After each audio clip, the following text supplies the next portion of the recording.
नमस्कार दोस्तों, आप सुन रहे हैं हॉरर पॉडकास्ट सत्यम के साथ।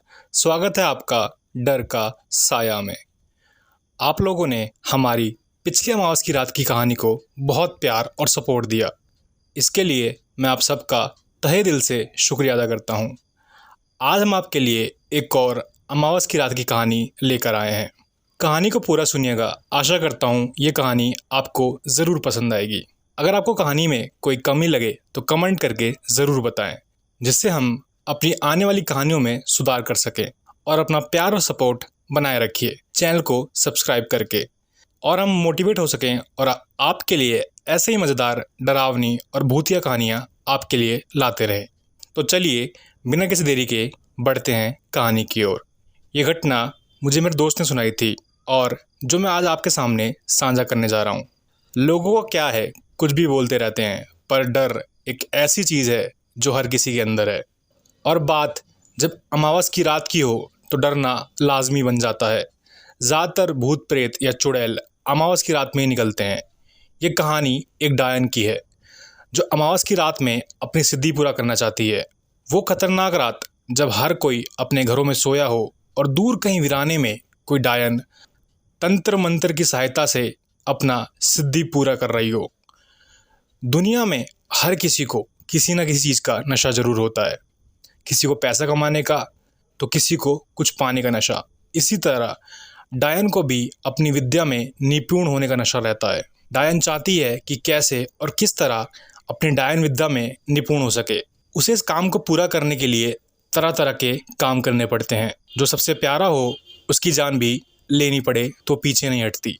जो एक बार सोच ले उसे पाकर ही रहती हैं।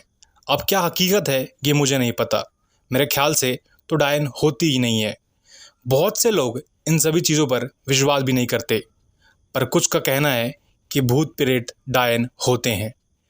जिस तरह से इंसान है उसी तरह से शैतानी ताकत भी धरती पर मौजूद है। सब कुछ है इस धरती पे, बस किसी चीज़ को पाने के लिए किसी चीज़ को सिद्ध करना पड़ता है। जब तक कोई मंत्र सिद्ध ना हो तब तक मंत्र बेकार है।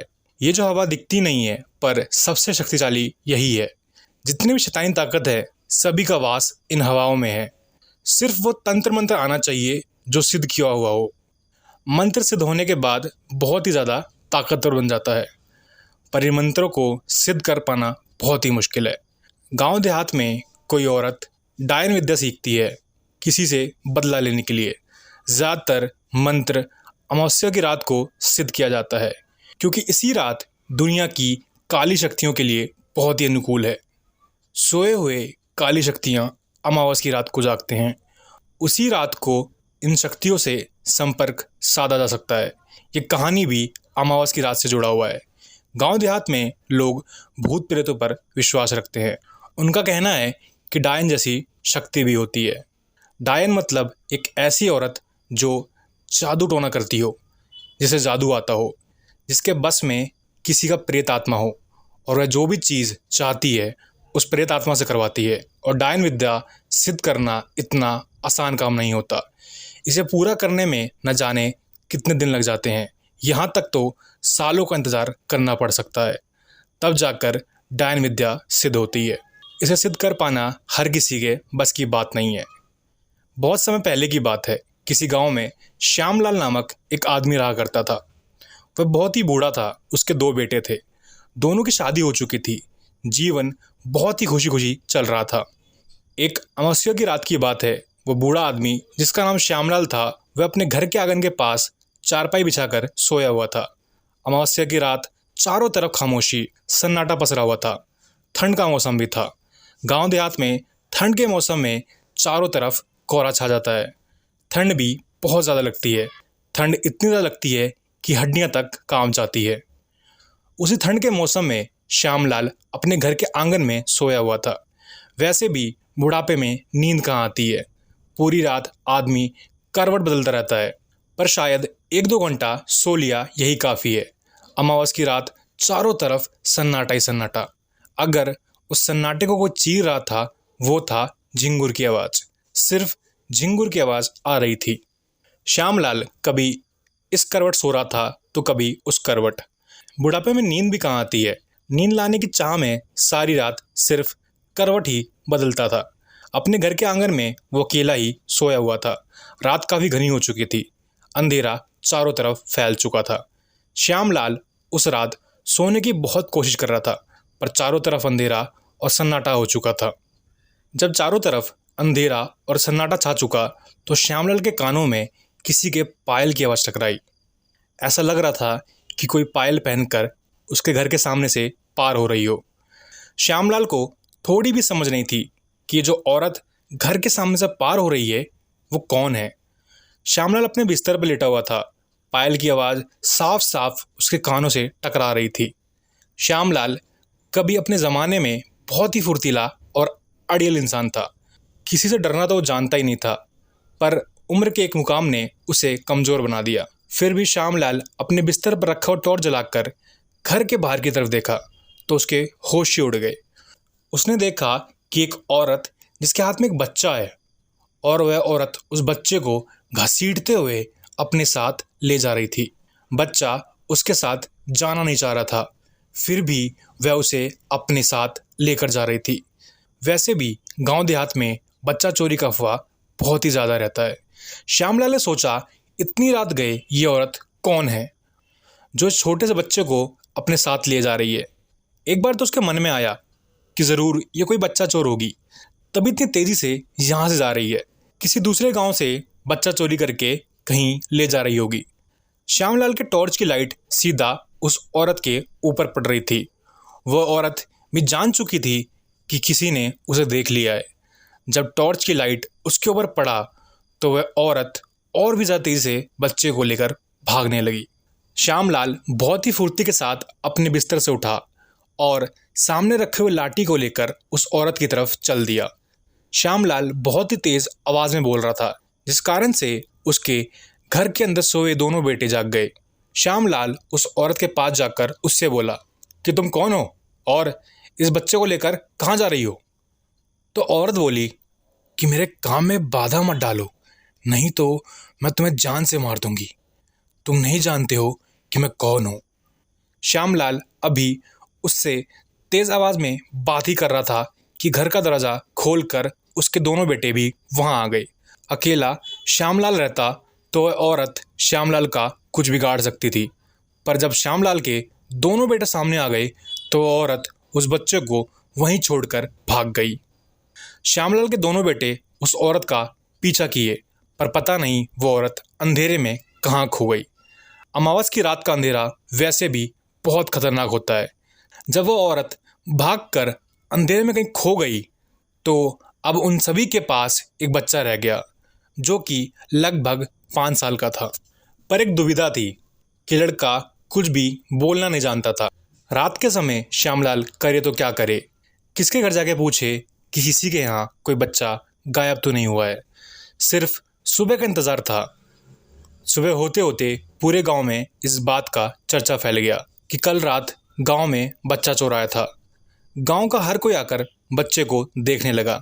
अब तो वो बच्चा एक अजूबा हो गया, पूरा शरीर धूल मिट्टी से सना हुआ। आखिरकार ये बच्चा कौन है जो इतनी उम्र का हो गया पर बोलना नहीं जानता है। बहुत देर तक घर के सामने भीड़ लगी हुई थी। किसी ने श्यामलाल के बेटों से कहा कि इस लड़के को ले जाकर कोतवाली में दे दो, जिसका बच्चा खोया होगा वो इसे आकर वहाँ से लेकर चली जाएगी। उसने ऐसा ही किया, उस बच्चे को ले जाकर कोतवाली में पहुँचा दिया और रात की सारी बात दरोगा साहब को भी बता दी। कुछ दिन तक वो लड़का कोतवाली में रहा, पर उस बच्चे के माता पिता का पता नहीं लग पाया। वो बच्चा कौन है, कहाँ से आया, कुछ भी पता नहीं चल पाया। एक औरत उस बच्चे को वहाँ से लेकर अपने घर चली गई और उसकी परवरिश करने लगी। धीरे धीरे ये बात भी पुरानी हो गई। अब बहुत कम लोग इसका चर्चा करने लगे, पर अमावस की रात कहाँ ख़त्म होती, वो तो फिर से आ ही जाती है। फिर से अमावस की रात आ गई। श्यामलाल अपने घर के आंगन में सोया हुआ था। अभी आधी रात ही बीती थी। वो औरत श्यामलाल के पास आकर खड़ी हो गई। रात का अंधेरा चारों तरफ सन्नाटा ही सन्नाटा पसरा हुआ था। तभी वो औरत उसके बिस्तर के पास आकर खड़ी थी और श्यामलाल से बोली, उठ, आज मैं तुझे मारने आई हूँ। श्यामलाल एक तो बूढ़ा आदमी था और ये भी नहीं जानता था कि अमावस की रात वाली औरत उससे बदला लेना चाहती है। श्यामलाल अपने बिस्तर से जागा और उस औरत से बोला कि तुम कौन हो और यहाँ क्या करने आई हो। अभी श्यामलाल पूरी बात कह भी नहीं सका था कि इस औरत ने तेज हथियार से श्यामलाल के ऊपर हमला कर दिया। श्यामलाल बहुत ही जोर से चिल्लाया। उसकी आवाज़ इतनी तेज थी कि पूरी गांव में गूंज रही थी। श्यामलाल का बेटा भी जाग चुका था, पर दरवाज़ा बाहर से बंद था, जिस वजह से दरवाज़ा खुल ही नहीं रहा था। वो औरत श्यामलाल के शरीर पर वार करती और कहती, तुमने अमावस की रात को मेरी सिद्धि पूरे होने से मुझे रोक दिया। अगर मैं किसी भी तरह उस लड़के की बलि चढ़ा देती तो आज मैं डायन विद्या में निपुण हो जाती। 5 सालों तक मेरा इंतज़ार तुमने ख़त्म कर दिया। आज मैं तुम्हें नहीं छोड़ूंगी। वो डायन श्यामलाल के शरीर पर उस वक्त तक प्रहार करती रही जब तक श्यामलाल मर नहीं गया। जब तक उसका लड़का उसके पास पहुंचा तब तक श्यामलाल एक लाश बन चुका था। डायन नहीं पता फिर से उस अमावस की रात के अंधेरे में कहाँ गायब हो चुकी थी। जब सुबह हुआ तो ये बात पूरे गांव में फैल चुकी थी कि श्यामलाल ने जिस लड़के को उस औरत से छुड़वाया था वह औरत हकीकत में एक डायन थी, जो अमावस की रात को अपनी डायन विद्या सिद्ध करने के लिए एक लड़के की बलि देना चाह रही थी। अब गांव वालों को भी समझ में आ गया था कि उस लड़के के पूरे शरीर में मिट्टी क्यों लगी थी। डायन किसी छोटे बच्चे को अपना शिकार बनाई होगी, जिससे लड़का मर गया होगा। जब गांव वाले उसे दफना कर चले गए होंगे तो वो औरत उस लड़के को जिंदा करके खिलाती होगी, पालती पोसती होगी। डायन का एक ही मकसद होता है, अपने सबसे प्यारे जीव का कलेजा खाना।